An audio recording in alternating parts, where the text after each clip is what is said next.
إلا ما أنت العليم الحكيم. أما بعد فأعوذ بالله السميع العليم من الشيطان الرجيم. بسم الله الرحمن الرحيم. رب العالمين الرحمن الرحيم مالك يوم الدين إياك نعبد وإياك نستعين اهدنا الصراط المستقيم صراط الذين غير المغضوب عليهم ولا الضالين آمین. کل کے سبق میں ہم نے قرآن کریم کی شرافت کے حوالے سے گفتگو کی.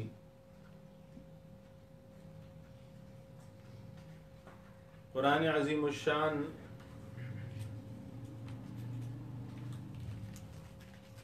اللہ جل شانہ کی طرف سے عطا کردہ ایک بہت بڑی نعمت ہے.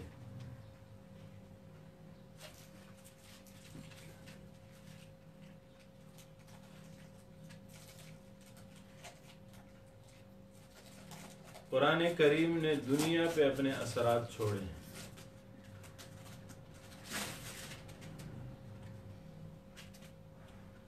قرآن عظیم الشان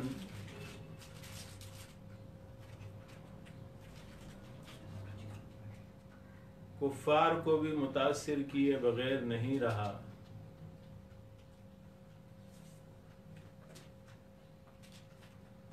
کئی چشمدید واقعات ایسے ہیں، ہم اس موضوع کو تفصیلاً بھی پڑھیں گے کہ قرآن کریم نے کفار پہ کہاں کہاں کتنا اثر کیا. بڑے بڑے مصنفین نے قرآن کریم کے متعلق کیا اپنی گفتگو فرمائی.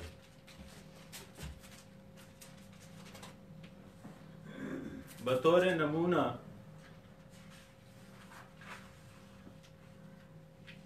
ایک واقعہ آپ کے سامنے رکھتا ہوں.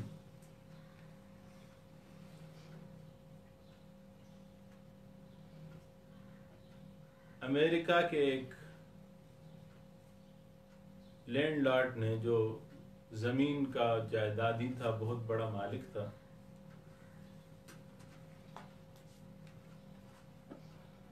وہ آج سے 6-7 سال قبل مسلمان ہوا ہے.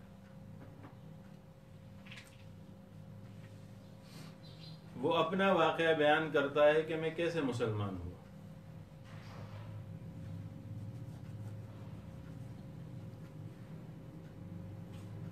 کہتا ہے میں پہلے زمینداری کے کام میں تھا، مجھے بہت زیادہ نفع ہوتا تھا، لیکن میرا دل مطمئن نہیں تھا.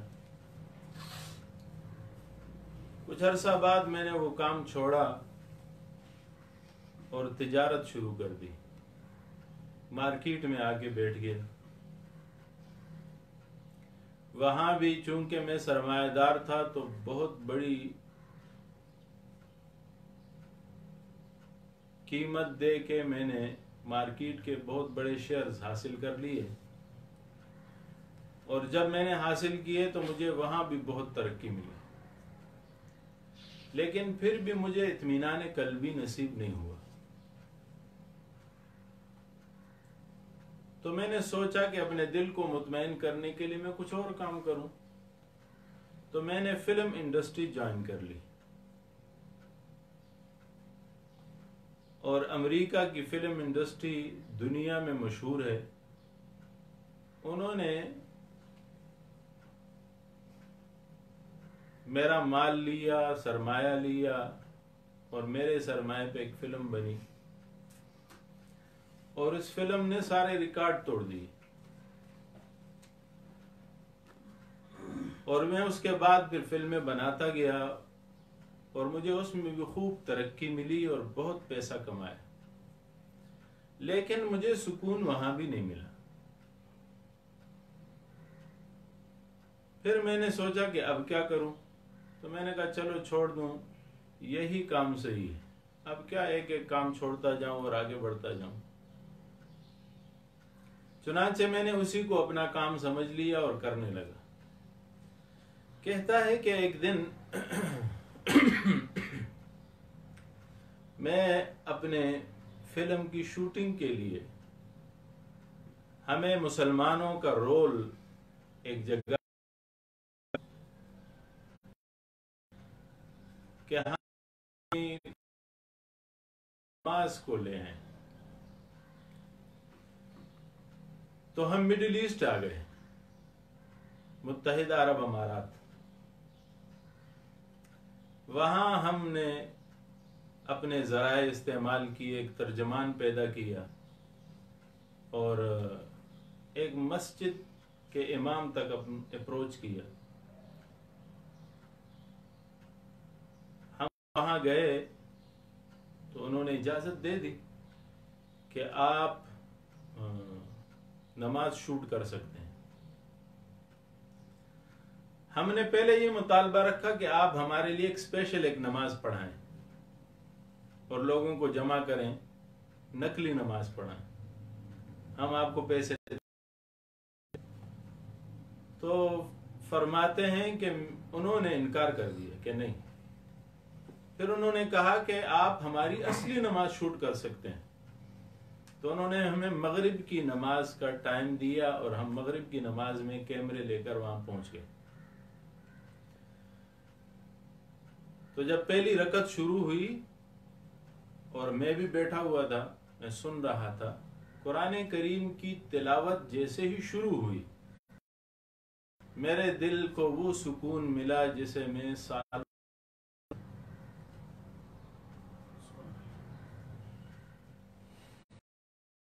میں رہ گیا۔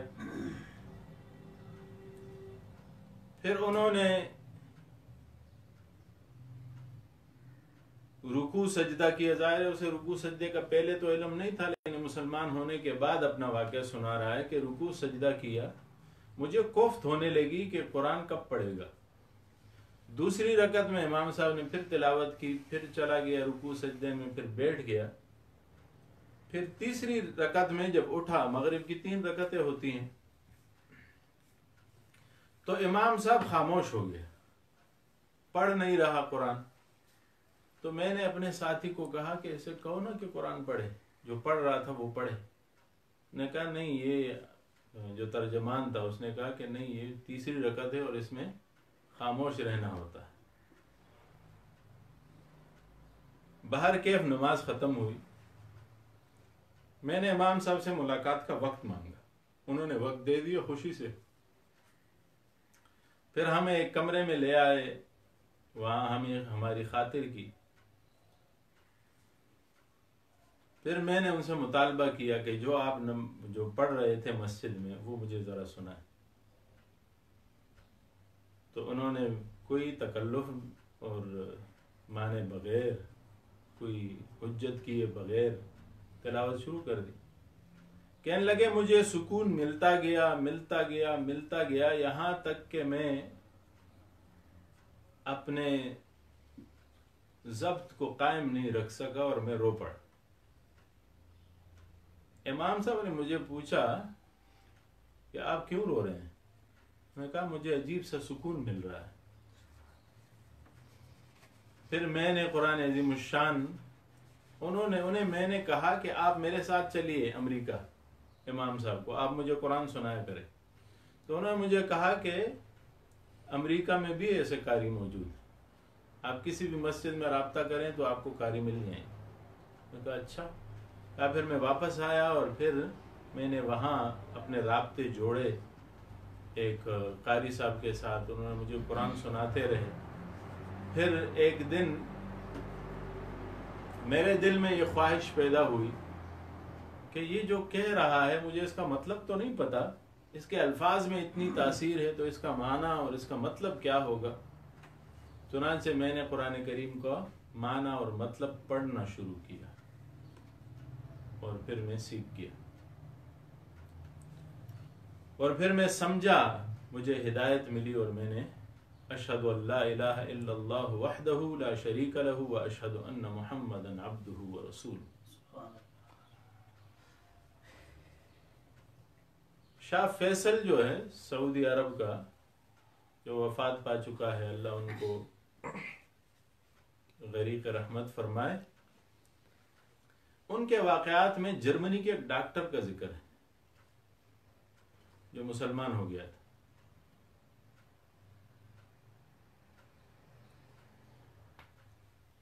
وہ ہارٹ اسپیشلسٹ تھا، بہت بڑا ڈاکٹر تھا. دنیا کے بادشاہ، وزراء، اس قسم کے لوگوں کا وہ ڈاکٹر تھا، طبیب تھا.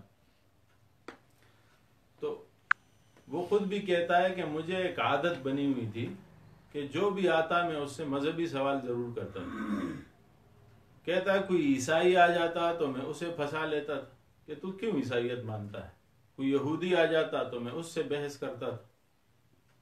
کوئی ہندو آ جاتا تو میں اس سے بحث کرتا تھا. کوئی مسلمان آ جاتا تو میں اس سے بحث کرتا تھا. تھے سارے میرے مریض اور سارے بڑے لوگ ہوتے تھے. تو جب شاہ فیصل آئے تو میں نے عادت کے موافق پھر سے اس سے سوال کی کہ آپ مسلمان کیوں ہیں؟ تو اس نے مجھے قرآن کا حوالہ دیا، حدیث کا حوالہ دیا، سنت کا حوالہ دیا. تو میں نے کہا میں تو قرآن پڑھ چکا ہوں. اس نے کہا کہ تم نے قرآن کیسے پڑھا ہے؟ تو میں نے کہا کہ جی میں قرآن کریم کا ترجمہ میرے پاس ہے انگلش کا اور میں اسے پڑھتا ہوں. قرآن کے الفاظ مجھے آتے ہیں اور قرآن کریم کا جو معنی ہے اسے میں انگلش کے ذریعے پڑھتا ہوں. تو اس نے کہا کہ الفاظ بھی آپ کو آتے ہیں؟ کہا کہ ہاں ٹوٹا پھوٹا پڑھ لیتا ہوں، لیکن میرا الفاظ سے کیا ہے، میرا تو معنی سے تعلق ہے اور میں معنی جانتا ہوں قرآن کا. تو کہتے ہیں کہ شاہ نے مجھے کہا کہ آپ نے قرآن نہیں پڑھا. آپ قرآن پڑھتے تو خود بخود آپ متاثر ہو جاتے. قرآن میں تاثیر ہے اتنی. میں کہا میں نے تو قرآن پڑھا. اس نے کہا کہ نہیں، اس طرح کرو کہ تم عربی سیکھو. عربی سیکھو اور عربی سیکھنے کے بعد پھر قرآن پڑھو. تو یہ ایک نئی بات تھی جو شاہ نے میرے سامنے رکھی اور انہوں نے کہا کہ میں تمہارے لیے اس کا انتظام کر دیتا ہوں. سعودی عرب کے سفارت خانے سے بات کرتا ہوں، وہ آپ کو استاد فراہم کریں گے جو آپ کو عربی سکھائے اور آپ کو فری پڑھائیں گے.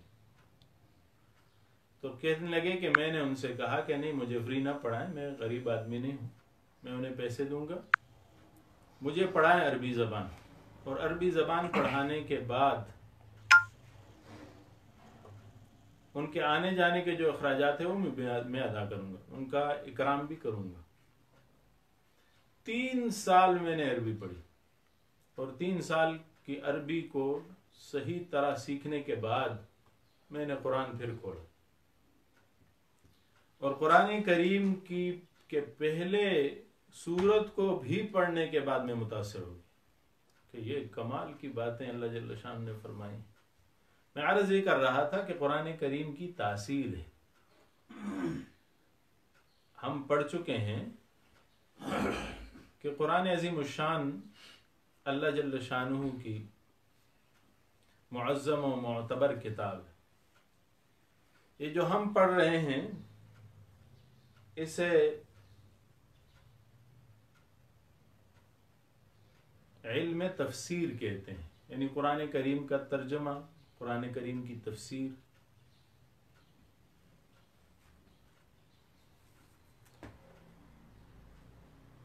الفوز الکبیر فی اصول التفسیر میں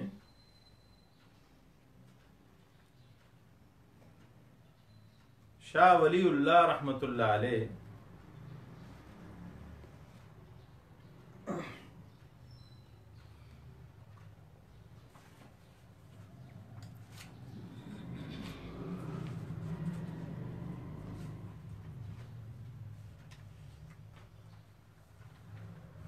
علم تفسیر کے بہتیرے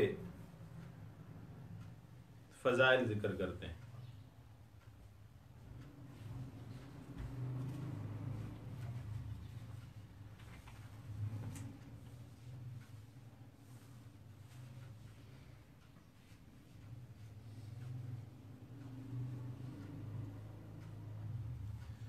فرماتے ہیں کہ کوئی بھی چیز شرف کس چیز سے پاتی ہے؟ اما بشرف موضوعاتها، یا تو اس چیز کا موضوع جو ہے وہ بڑا اشرف ہوتا ہے،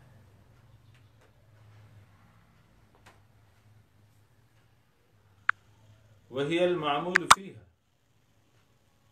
نحو ان یقال الصیاغۃ اشرف من الدباغ۔ میں اردو زبان میں آپ کو سمجھاؤں کہ ایک لوہار کا کام ہے اور ایک سونار کا کام ہے۔ لوہار کا موضوع لوہا ہے، سونار کا موضوع سونا ہے، تو کام اپنے موضوع کی وجہ سے اشرف ہو جاتا ہے۔ لوہار بھی کام اور تقریباً لوہے کو گرم کر کے اسے موڑتا ہے، اور سونار سونے کو گرم کر کے اسے موڑتا ہے۔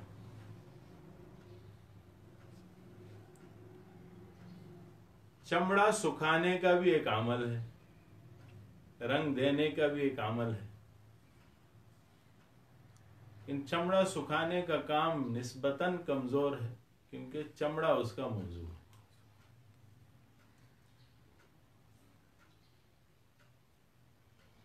اور سیاغت کا موضوع وموضوعها لأن موضوعها وهو الذهب والفضة،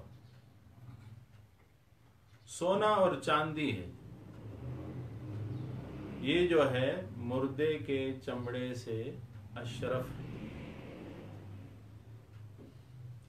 وَإِمَّا بِشَرَفِ صُوَرِهَا، یا صورتوں ملتی ہے۔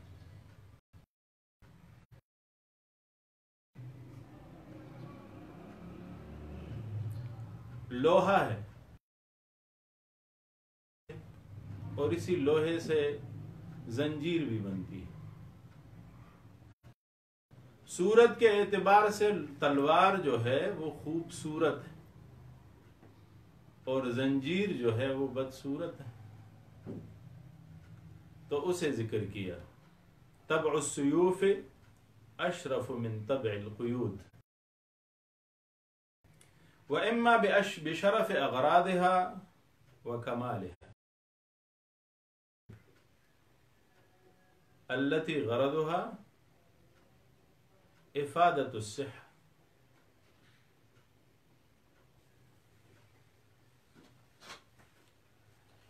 اب دیکھیے کئی چیزوں کا غرض بہت اعلیٰ ہوتا ہے۔ ڈاکٹر اور جراح جب کسی آدمی کو کاٹتا ہے، کٹ لگاتا ہے، بظاہر تو وہ اس کا خون نکال رہا ہوتا ہے، اس کے جسم کو کاٹ رہا ہوتا ہے تاکہ مریض کو صحت مل سکے۔ تو اگر اس جہت سے دیکھیں، قرآن عظیم الشان کا علم یہ تفسیر کا موضوع ہے، اور موضوع کی وجہ سے علم اشرف ہوتا ہے، تو علم تفسیر اس وجہ سے اشرف ہے۔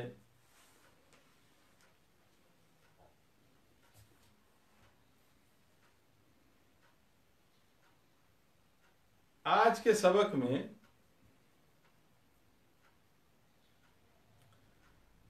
ہم وحی پڑھیں گے، وحی کا مختصر تعارف،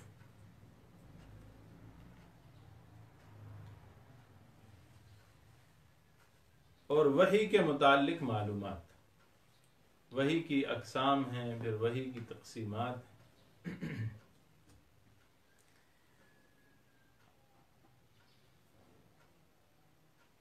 وحی لغت میں کسے کہتے ہیں؟ یعنی عربی لغت میں واو، ہا اور یا کا جو مادہ ہے، اس کا مطلب کیا ہے؟ اس واو ہا یا سے وحیٌ بنا ہے، جو مصدری اور اسمی دونوں معانی رکھتا ہے، دونوں میں استعمال ہوتا ہے۔ اس کا اسمی معنی ہے وہ بات جو پوشیدہ طور بتائی یا سمجھائی گئی، اور اس کا مصدری معنی ہوگا کہ پوشیدہ طور کوئی بات بتانا یا سمجھانا۔ علماء اسی طرح وحی میں عجلت اور سرعت کے معنی بھی آتے ہیں۔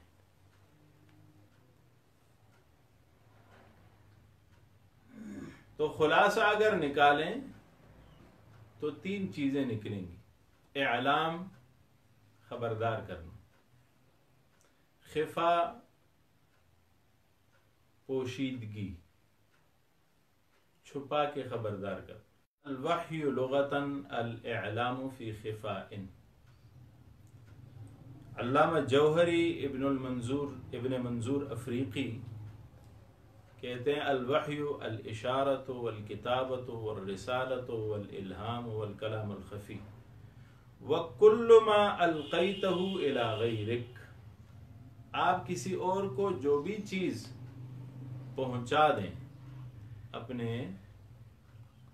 ہاتھ کے اشارے سے، آنکھ کے اشارے سے، سر کے اشارے سے، اپنے الفاظ سے، اسے وحی کہیں گے۔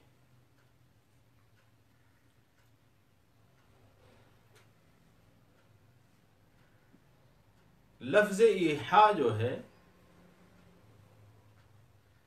بے اعتبار مفہوم لغوی 6 معانی میں مستعمل ہے۔ ایک ہے الہام فطری، فطری طور پر الہام ہونا۔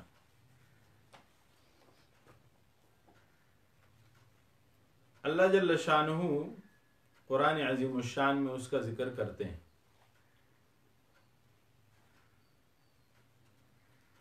سورہ نحل میں آیت نمبر 68 فرمایا وَأَوْحَى رَبُّكَ إِلَى النَّحْلِ أَنِ اتَّخِذِي مِنَ الْجِبَالِ بُيُوتًا۔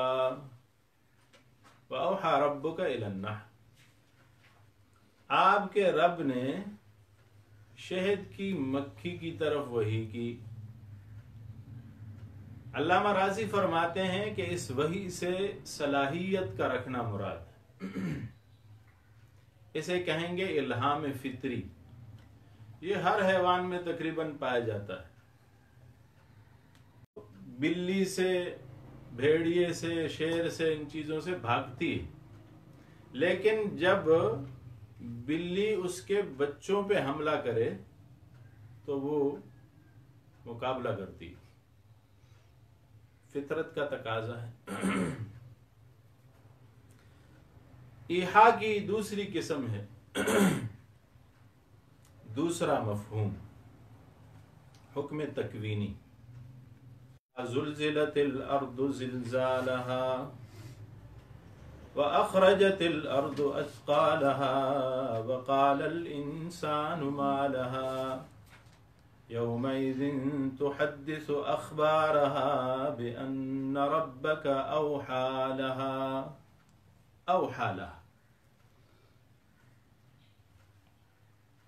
حدیث پاک میں آتا ہے کہ زمین پر جو بھی اعمال ہوتے ہیں، زمین قیامت کے دن اللہ کے ہاں اس کی گواہی دے گی۔ اور بہتیر احادیث سے اس قسم کا مضمون ثابت ہے۔ تو فرمایا یومئذ تحدث اخبارها بأن ربك اوحى لها۔ تیسری قسم ہے الہام رحمانی۔ الہام رحمانی، اللہ جل شانہ کسی آدمی کے دل میں کسی بھی نیک کام کا داعیہ پیدا کر دیتا ہے، اور اس کے لیے نہ وہ کوئی محنت کرتا ہے نہ کوئی مشقت کرتا ہے۔ دیکھیے سورہ مائدہ میں اللہ جل شانہ فرماتے ہیں آیت نمبر 111 میں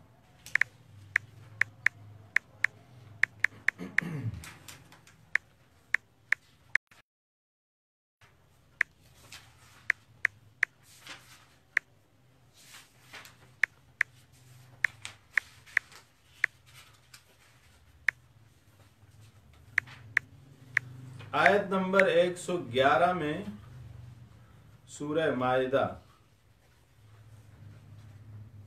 اللہ جل شانہ فرماتے ہیں وَإِذْ أَوْحَيْتُ إِلَى الْحَوَارِيِّينَ أَنْ آمِنُوا بِي وَبِرَسُولِي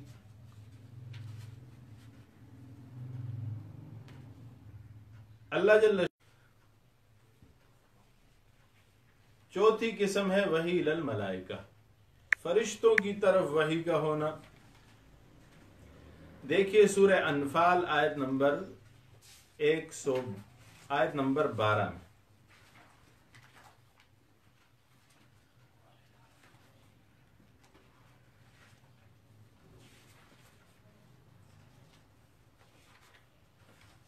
آیت نمبر 12 سألقی فی قلوب الذین کفروا الرعب فاضربوا فوق الاعناق واضربوا منہم کل بنان۔ یہ فرشتوں کی طرف وحی کا ذکر آ گیا۔ پانچواں ہے اشارہ، بے اعتبار مفہوم کے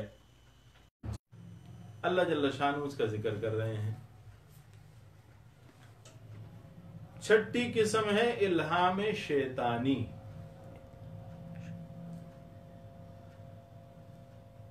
کہ شیطان جو ہے دوسرے شیطان کو کوئی بات بتاتا ہے، اسے الہام شیطانی کہتے ہیں۔ دیکھیں سورہ انعام آیت نمبر 121۔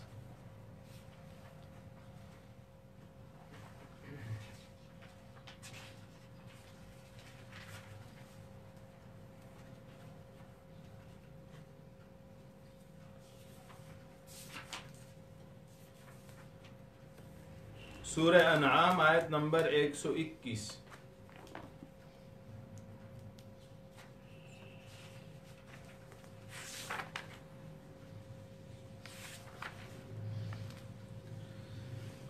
فرمایا وَلَا تَأْكُلُوا مِمَّا لَمْ يُذْكَرِ اسْمُ اللَّهِ عَلَيْهِ وَإِنَّهُ لَفِسْقٌ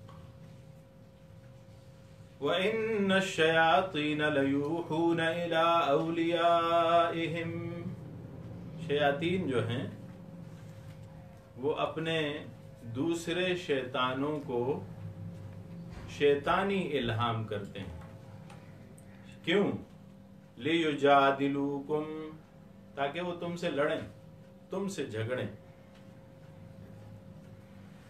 آگے فرمایا وَإِنْ أَطَعْتُمُوهُمْ انکم لمشرکون، اگر تم ان کی اطاعت کرو، شیطانوں کی بات مانو،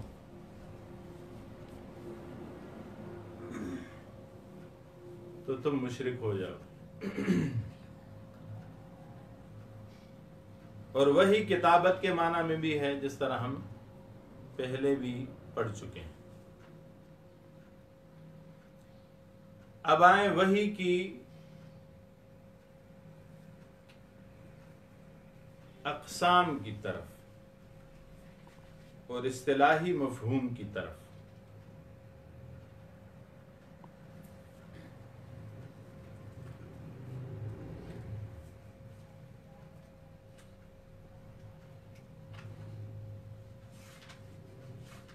وحی کے اصطلاحی مفہوم کو، شرعی مفہوم کو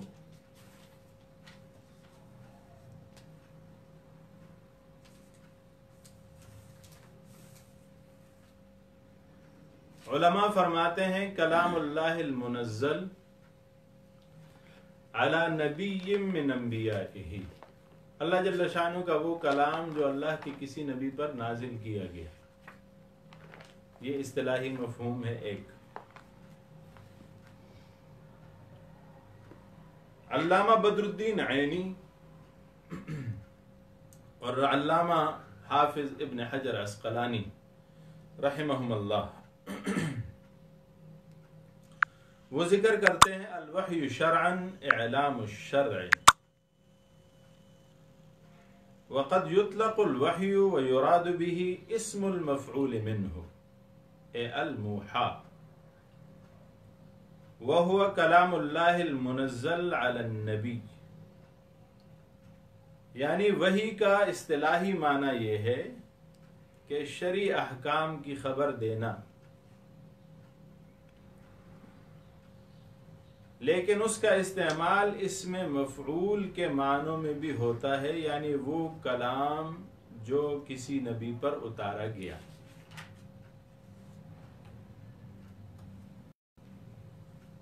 آگے مبحث ہے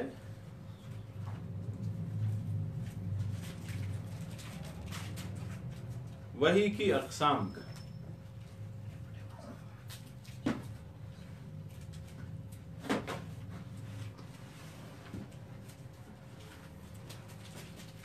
وحی کی نزول کی کیفیتیں کیا تھی؟ وحی کیسے نازل ہوتی؟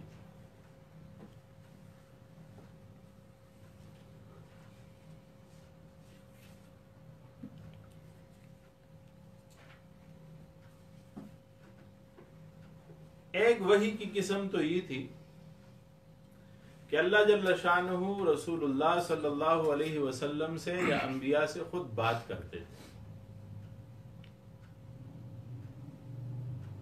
وحی کا نزول کا دوسرا طریقہ یہ تھا کہ اللہ جل شانہ جبریل کو بھیجتے، فرشتے کو، اور جبریل اپنی اصلی شکل میں آتا اور وحی لاتا تھا۔ وحی کی تیسری صورت یہ ہوتی تھی کہ جبریل علیہ الصلاۃ والسلام اپنے اصلی شکل میں نہیں آتے تھے، بلکہ کسی انسان صحابی کی شکل میں متشکل ہو کے آتے تھے۔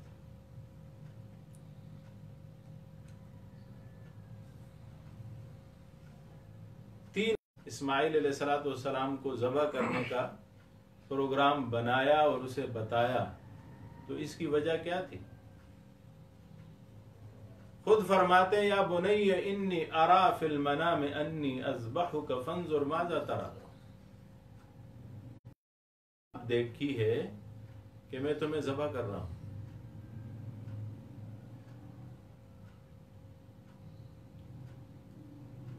تو خواب میں وحی بھی کہتے ہیں۔ نبی کریم صلی اللہ علیہ وآلہ وسلم کے سینے میں جبریل امین آ کے پھونک مارتے تھے اور دل میں، سینے میں بات آ جاتی۔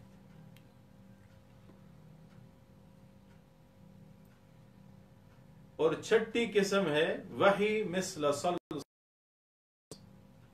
یہ وحی کی سب سے شاق اور مشکل قسم ہے۔ حضور صلی اللہ علیہ وآلہ وسلم فرماتے ہیں وَهُوَ أَشَدُّ عَلَيَّ،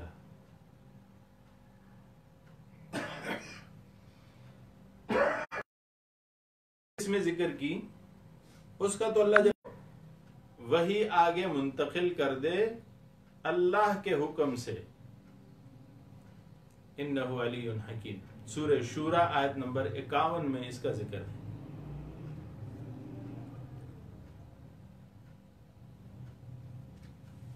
تو وحی کی جو باقی قسمیں ہیں،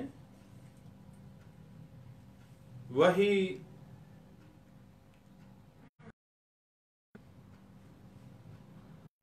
نبی کریم صلی اللہ علیہ وآلہ وسلم پر سب سے پہلے جو وحی نازل کی گئی وہ حضور اکرم صلی اللہ علیہ وآلہ وسلم پر غار حرا میں نازل کی گئی۔ بخاری شریف کی روایت میں بھی ذکر ہے، بخاری شریف کی ابتدا میں پہلا جو باب ہے، باب کیف کان بدء الوحی الی رسول اللہ صلی اللہ علیہ وسلم، اس میں تفصیلاً ذکر موجود ہے۔ لیکن خلاصہ کلام، نبی کریم صلی اللہ علیہ وسلم وہاں جاتے ہیں اور خلوت آپ کو پسند آتی ہے،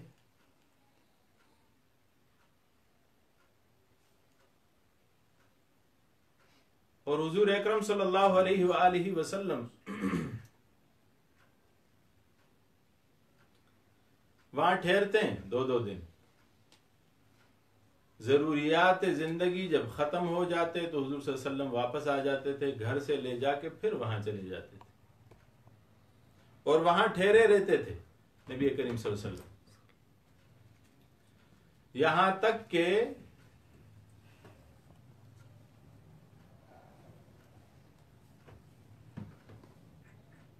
حضور اکرم صلی اللہ علیہ وآلہ وسلم وہاں عبادات کرتے تھے، ذکر و اذکار کرتے تھے۔ حضرت خدیجہ رضی اللہ تعالی عنہ فرماتی ہیں کہ حضور اکرم صلی اللہ علیہ وسلم ان دنوں میں خوابیں بھی دیکھتے، اور ایسی خوابیں ہوتی تھیں مثل فلق الصبح، کہ جو دیکھتے صبح وہی ہو جاتا تھا۔ سچی خوابیں، رؤیا صالحہ بھی اسے کہہ سکتے ہیں، رؤیا صادقہ بھی اسے کہہ سکتے ہیں۔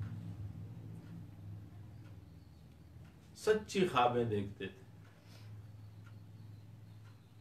تو ورقہ بن نوفل جو آسمانی کتابوں کے علوم کا ماہر تھا اور حضرت خدیجہ رضی اللہ تعالی عنہ کا رشتہ دار تھا، علم والا تھا، تو حضرت خدیجہ رضی اللہ تعالی عنہ ان سے پوچھتی تھی۔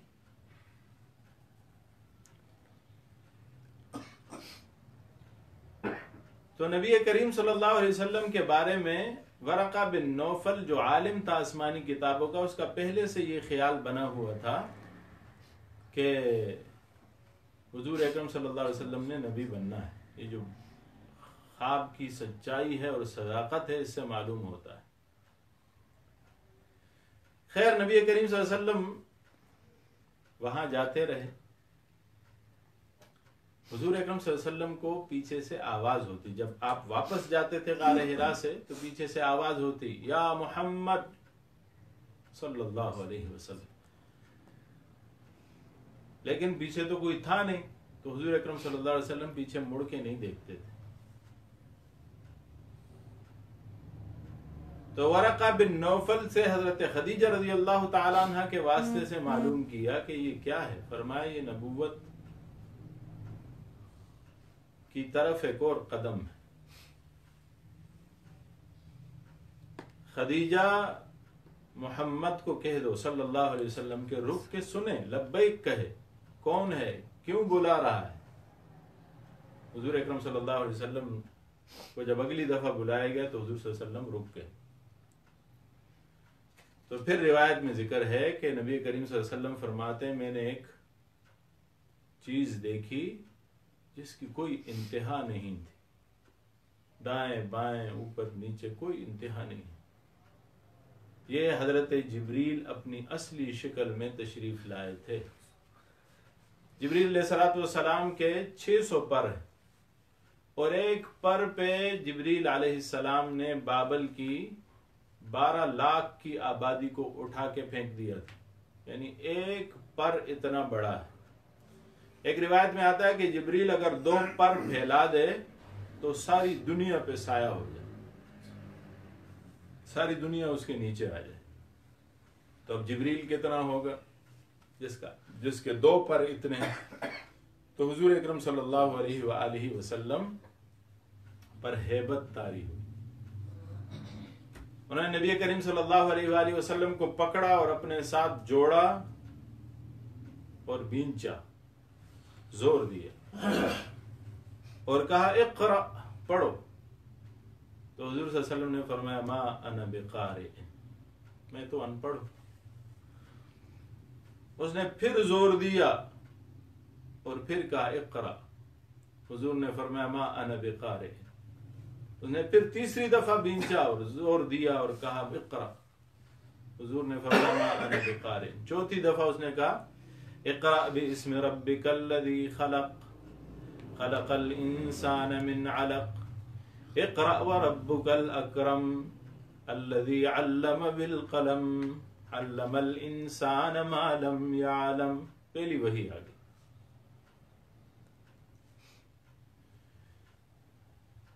نبی کریم صلی اللہ علیہ وآلہ وسلم پر پہلی وحی اس کی ابتدا کس سے ہوتی ہے؟ اقرأ۔ لوگ کہتے ہیں کہ دین اور مذہب جو ہے، یا دیندار اور مذہب والے تعلیم سے روکتے ہیں۔ بھائی دین تو تعلیم کا حکم دیتا ہے، اور اتنا شدت سے حکم دیتا ہے کہ پہلی وحی ہی پڑھنے کے بارے میں کہ پڑھو۔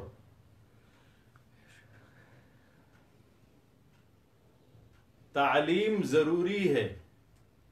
دین تو یہ سکھاتا ہے، ہم قرآن کریم میں پڑھیں گے کہ آپ جو شکاری کتے رکھتے ہیں ان شکاری کتوں کو بھی تعلیم یافتہ ہونا چاہیے، انہیں سکھائیں، تعلیم دیں۔ بہر کیف علم کے آداب بھی بتائیں۔ اقرأ باسم ربک، اپنے رب کے نام کے ساتھ شروع کرو پڑھنا۔ یعنی یہ نہ ہو کہ آپ تعلیم بھی حاصل کریں اور اللہ کی ذات کو نکال کر حاصل کریں، کیونکہ علم کا منبع اور مرکز تو اللہ ہے۔ قل انما العلم عند اللہ، علم تو سارا اللہ کے پاس۔ اقرأ باسم ربک الذی خلق، آگے فرمایا اس رب کے نام سے پڑھنا شروع کر جس نے پیدا کیا۔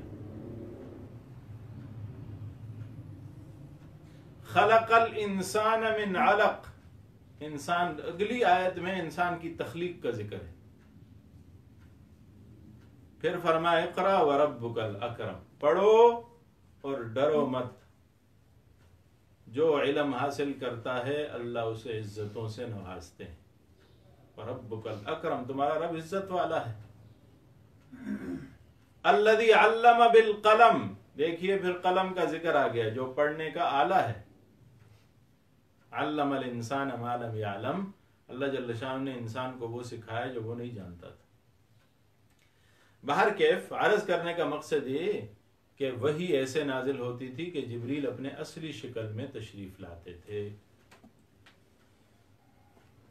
اور کبھی انسانی شکل میں آتے، اور انسانی شکل میں جب حضرت جبریل تشریف لاتے تھے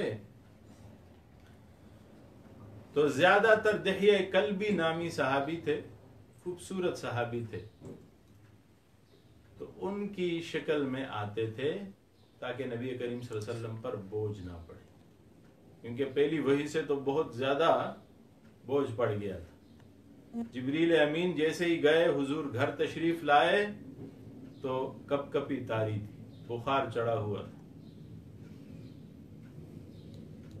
حضرت خدیجہ سے کہتے ہیں دسرونی یا خدیجہ، اے خدیجہ مجھ پہ چادر ڈال دو، چادر سے بات نہیں بنی تو فرمایا زملونی یا خدیجہ، اے خدیجہ مجھ پہ کمبل بھی ڈال دو۔ اللہ نے وحی نازل کی، یا ایھا اللیل الا قلیلا، اے کمبل پوش اٹھ، یا ایھا المدثر قم فانذر۔